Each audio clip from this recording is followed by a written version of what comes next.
धन्यवाद। आज जो चैप्टर है, अन्य जो बचे हुए हैं वर्ब का पार्ट्स, मेन वर्ब, इसके पहले मैंने वर्ब का दो भेद, मेन वर्ब और हेल्पिंग वर्ब पढ़ चुके ना जी। मेन वर्ब के बारे में क्या बताए थे? वैसे वर्ब जो वाक्य में अकेले आता है या हेल्पिंग वर्ब के साथ आता है तो उसे हम क्या कहेंगे? Main verb, right. अब हेल्पिंग वर्ब पढ़े हैं, सीधा सीधी यही जानेंगे कि मेन वर्ब के अर्थ को स्पष्ट करने के लिए जिस वर्ब का इस्तेमाल किया जाता है उसे हम लोग क्या कहेंगे? Helping verb. हेल्पिंग वर्ब में कौन कौन आएगा? Is, are, am, was, were, has, have, had, shall, will, would, can, could, shall, should, may, might, need, dare, ये सारे जो वर्ड हैं ये हेल्पिंग वर्ब है, राइट। अब हम पढ़ेंगे पुनः वर्ब में पढ़ेंगे there are two types of main verb. There are two types of main verb. पुनः मेन वर्ब के कितने भेद होते हैं? दो भेद होते हैं, ठीक है। वर्ब के दो भेद, मेन वर्ब, हेल्पिंग वर्ब। अब फिर मेन वर्ब के कितने भेद? दो भेद। पहला है ट्रांजिटिव वर्ब, सकर्मक क्रिया, इनट्रांजिटिव वर्ब, अकर्मक क्रिया। आप टेंस पढ़िएगा, उसके लिए वर्ब का होना बहुत ही जरूरी है। बिना वर्ब का टेंस अधूरा है और पूरे इंग्लिश ग्रामर में टेंस की एक अहम भूमिका है। इसीलिए मैंने आधार मजबूत करने के लिए, टेंस तक पहुंचने के लिए और सभी जो एलिमेंट्स हैं वहां तक पहुंचने के लिए बेसिक जो इंग्लिश है उसे जानना बहुत ज़रूरी है, इंग्लिश ग्रामर को जानना बहुत ज़रूरी है। तो चलते हैं ट्रांजिटिव वर्ब, बहुत ही इजी है, बस हम लोग को यही जानना है मोटा मोटी। सकर्मक क्रिया, ट्रांजिटिव वर्ब, जिस वर्ब के बाद ऑब्जेक्ट का प्रयोग होता है, ऑब्जेक्ट का प्रयोग होता है तो उसे सकर्मक क्रिया कहेंगे, ठीक है। जैसे यहाँ देखें, Ram it's rice, Ram it's rice, Ram चावल खाता, यानी राम भात खाता है। इसमें देखो क्रिया इट्स है, इट्स के बाद देखो ऑब्जेक्ट का इस्तेमाल हुआ है कि नहीं, इसलिए यहाँ पर ये जो इट्स है तुम्हारा, है ना, ये जो इट्स है यहाँ पर, ये आपको हो जाएगा ट्रांजिटिव वर्ब। ये क्या हो जाएगा? ट्रांजिटिव। आई नो दिस, मैं इसे जानता हूँ। तो यहाँ पर देखो क्रिया कौन हो गया? नो। ऑब्जेक्ट क्या हो गया? दिस। क्रिया के बाद क्या है? वर्ब के बाद ऑब्जेक्ट है कि नहीं? तो ये जो नो जो शब्द है ना, ये तुम्हारा क्या हो गया? ट्रांजिटिव वर्ब हो गया। उसी प्रकार से you are playing cricket, you are playing cricket, तुम क्रिकेट खेल रहे हो। क्रिया प्लेइंग के बाद ऑब्जेक्ट क्या आ रहा है? क्रिकेट, इसलिए प्लेइंग क्या हो गया? ट्रांजिटिव वर्ब हो गया। अब चलेंगे दूसरा पार्ट, मेन वर्ब का दूसरा पार्ट, इनट्रांजिटिव वर्ब। क्या चलेंगे? इनट्रांजिटिव वर्ब, अकर्मक क्रिया, बस उसका उल्टा हो जाएगा, है ना। जिस वर्ब के बाद ऑब्जेक्ट का प्रयोग नहीं होता है तो उसे क्या कहेंगे?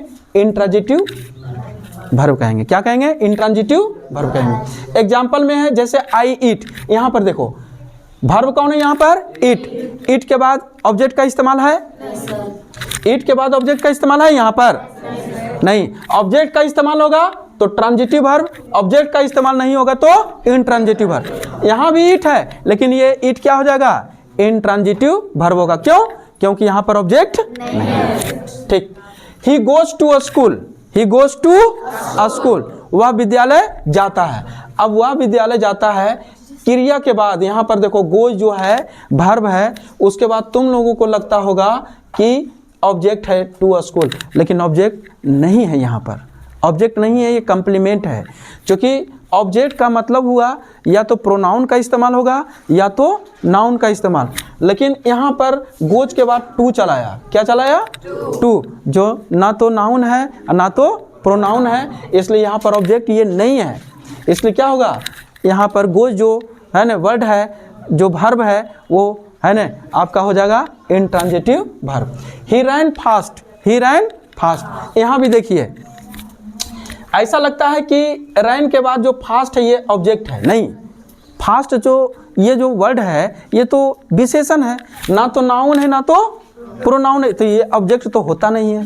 किसी भी सेंटेंस में ऑब्जेक्ट जो होता है या तो नाउन होगा या तो प्रोनाउन, ये तो ना तो नाउन है ना तो प्रोनाउन है, इसलिए ऑब्जेक्ट हम कह सकते हैं। तो यहाँ भी वर्ब के बाद जो ऑब्जेक्ट का इस्तेमाल नहीं हुआ है, इसलिए रैन जो है वो क्या हो जाएगा आपका इंट्रांजिटिव वर्ब। कोई दिक्कत है ट्रांजिटिव वर्ब और इंट्रांजिटिव वर्ब में? कोई दिक्कत?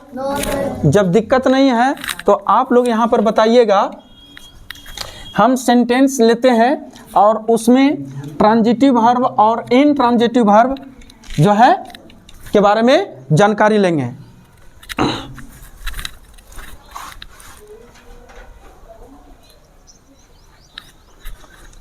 ठीक है, जैसे एक सेंटेंस लेते हैं, यहाँ पर समझने वाली बात है। यहाँ पर लिखेंगे आई इट, आई इट, और फिर लिखें I eat mango, I eat mango. मैं यहाँ पर खाता हूँ और यहाँ लिखा हुआ है मैं आम खाता हूँ। दोनों में इट का इस्तेमाल है, दोनों में इट वर्ब है कि नहीं? अब इसी में कहेगा कि बताइए ट्रांजिटिव वर्ब कौन है, इंट्रांजिटिव वर्ब कौन है। तो कैसे क्या करेंगे, बस आराम से देखेंगे। ईट के बाद ऑब्जेक्ट है, ईट के बाद ऑब्जेक्ट है, इसलिए ये वाला ईट क्या हो जाएगा ट्रांजिटिव वर्ब में। यहाँ पर देख रहे हैं ईट के बाद ऑब्जेक्ट नहीं है, इसलिए क्या हो जाएगा ये इंट्रांजिटिव वर्ब। कोई डाउट? चलो, जब कोई डाउट नहीं है तो वर्ब यहाँ पर आज समाप्त होता है। अब हम चलेंगे नेक्स्ट जो पार्ट्स ऑफ स्पीच का जो पार्ट है उसमें चलेंगे एडवर्ब। किस में चलेंगे? एडवर्ब।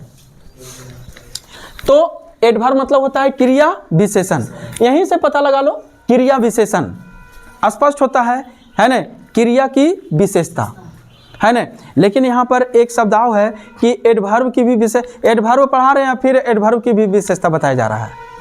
लिखे हैं एडवर्ब है ना, एडवर्ब यहाँ लिख दीजिए एन एडवर्ब। क्या लिख दीजिए? An adverb qualifies a verb an adjective और अनदर एडवर्ब। वह शब्द जो किसी वर्ब है ना, एडजेक्टिव या अन्य, देखो यहाँ पर अन्य एडवर्ब की बात किया गया है, अन्य एडवर्ब की विशेषता बतलाता है ना, उसी को क्या बोलेंगे है ना, एडवर्ब कहेंगे। यानी कि ऐसे शब्द जो वर्ब विशेषण वर्ब एडजेक्टिव और अन्य एडवर्ब की विशेषता बतलाता है, उसे क्या कहेंगे? एडवर्ब कहते हैं। यानी मुख्य रूप से हम ये जानेंगे कि एडवर्ब किसकी किसकी विशेषता बतलाएगा, वर्ब का, एडजेक्टिव का और खुद अन्य एडवर्ब आएगा।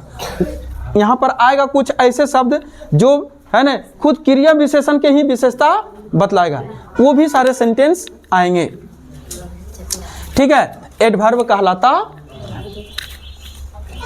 जैसे यहाँ पर हम है ना कुछ उदाहरण ले लेते हैं। क्या लेते हैं? देखो समझो पहले, he runs fastly, he runs fastly, वह दौड़ता है कैसा, या he runs fast, he runs fast, वह दौड़ता है। देखो वह दौड़ता है, कैसा दौड़ता है? दौड़ने की विशेषता क्या है?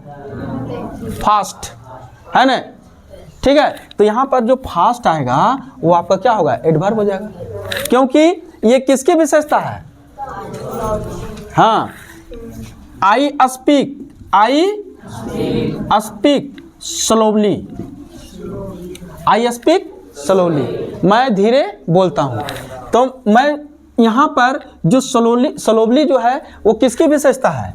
स्पीक, बोलने की भी। तो बोलना क्या है? क्रिया की विशेषता है कि नहीं स्लोली?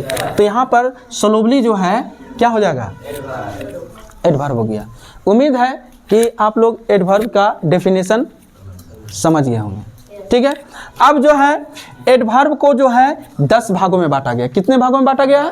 10 भागों। पहला है एडवर्ब ऑफ टाइम, कालवाचक क्रिया विशेषण, एडवर्ब ऑफ फ्रीक्वेंसी, फ्रीक्वेंसी मतलब क्या होता है? आवृत्ति। आवृत्ति का मतलब दोहराना, है ना। एडवर्ब ऑफ फ्रीक्वेंसी आवृत्तिवाचक क्रिया विशेषण। एडवर्ब ऑफ माइनर रीतिवाचक क्रिया विशेषण। एडवर्ब ऑफ प्लेस स्थानवाचक क्रिया विशेषण। एडवर्ब ऑफ डिग्री परिमाणवाचक क्रिया विशेषण। इंट्रोगेटिव एडवर्ब प्रश्नवाचक क्रिया विशेषण। Adverb of negation and affirmation.